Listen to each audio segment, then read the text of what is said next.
30,000 कोटींचा गाजावाजा, मग प्रभाग 14 रिकामाच का? सांगली महानगरपालिकेच्या निवडणूक सभेत मुख्यमंत्री म्हणाले होते, महानगरपालिकेची सूत्रे भारतीय जनता पार्टीच्या हाती आल्यानंतर सर्व आश्वासने पूर्ण केली. शहराचा विकास, मूलभूत सोयी, घन कचरा व्यवस्थापन आणि पर्यावरणपूरक प्रकल्प. मोदी सरकार आल्यापासून शिक्षण, आरोग्य, रोजगाराच्या संधी, स्मार्ट सिटी योजना, स्वच्छ भारत अभियानासाठी कोट्यवधी रुपयांचा निधी देण्यात आला. महाराष्ट्रासाठी 30 ते 35,000 कोटी रुपयांचा निधी विविध विकास योजनांसाठी मंजूर झाला. रस्ते, गटारी, शहर सुशोभीकरणासाठी पैसा आला आणि शहरात बदल दिसू लागला, असंही सांगण्यात आलं. मात्र आता एक गंभीर प्रश्न उभा राहतो.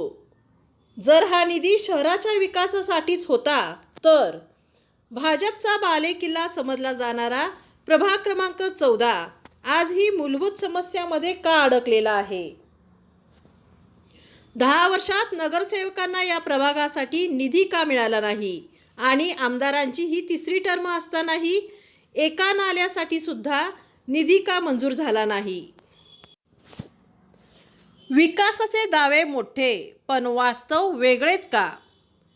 हा निधी नेमका कुठे गेला आणि प्रभाग 14 विकासापासून दूरच का राहिला? देशाचे प्रधानमंत्री माननीय मोदीजी आले होते आणि त्यांनी सांगितलं होतं, सांगली सर्वात चांगली.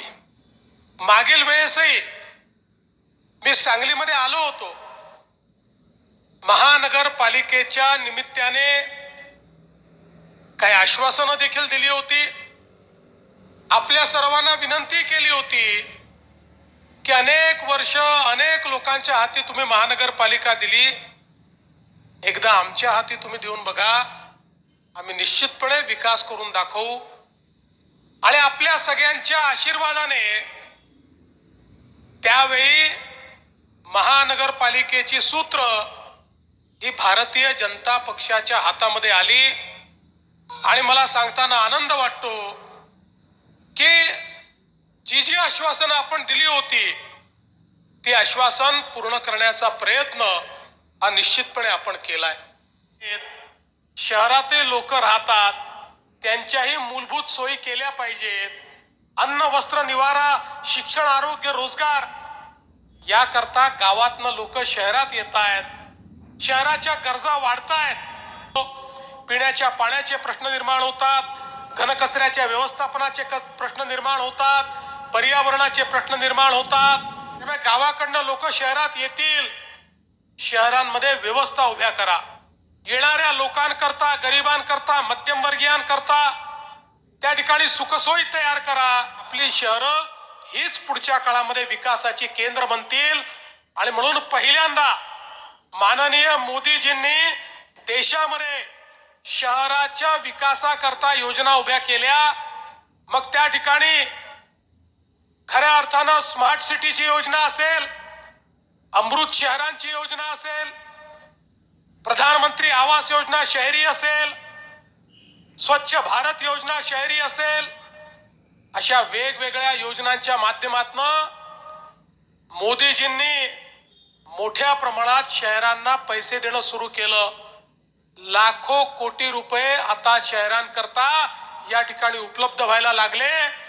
एकट्या महाराष्ट्राचा विचार केला तर जवळजवळ 30-35 हजार कोटी रुपये हे मोदीजींनी आपल्या महाराष्ट्राकरता, मग पिण्याच्या पाण्याच्या योजना असो, शहरामध्ये भुयारी गटाराच्या योजना असो, शहरामधलं घनकचऱ्याचं व्यवस्थापन असो, शहरातल्या गरिबाला घर देण्याचा विषय असो, या सगळ्या गोष्टींकरता आपल्याला उपलब्ध करून दिल्या.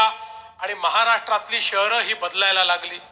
मागच्या काळात रस्त्यांकरता आपण पैसे दिले, गटारीकरता आपण पैसे दिले, मोठ्या प्रमाणामध्ये आपण वेगवेगळ्या प्रकारच्या योजनांकरता पैसे दिले, सुशोभीकरणाकरता पैसे दिले.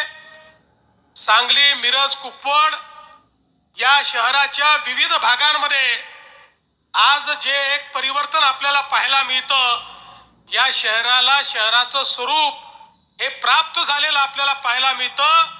या सगळ्याच्या पाठीमागे मागच्या काळामध्ये आपल्या शहराने दिलेले पैसे आहेत.